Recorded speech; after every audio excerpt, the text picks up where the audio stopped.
Actually, the Orange County Library System and the Central Florida Zoo began a partnership about 15 years ago with our story time at the zoo.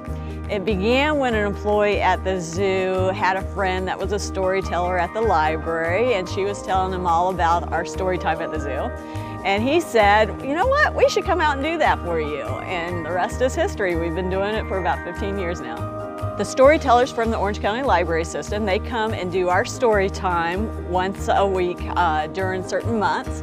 And then in exchange, we take animals out to the libraries and we do different programs, whether it's a themed rainforest program or a Florida native program or something like that. You know, where else can you go and have such an adventure, you know, when you're just doing a story time? It's not just reading a book, it's singing songs, it's learning all kinds of things. And then at the end, we bring out a special animal every single time. So you get to see an animal up close and personal. Well, story time at the zoo is really geared for that preschool age. So usually about 2 to 3 year olds is our largest audience. And again, there's about 150 of them that come every week.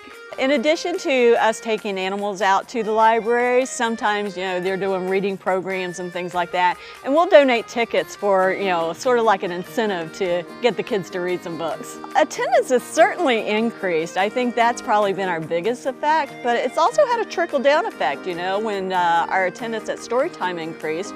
Also, our annual passes increased, and you know, that's a win-win for everybody. Well, I think, you know, we want to encourage them to read. You know, we want them to learn and foster awareness for nature and the animals.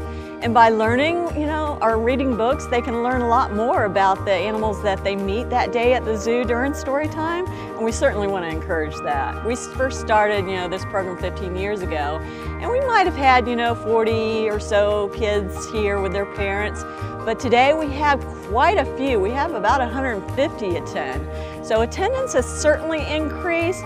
But, you know, I think there's that old saying, if it's not broke, don't fix it. And we certainly haven't changed anything else about it because it's definitely working. It's a great partnership.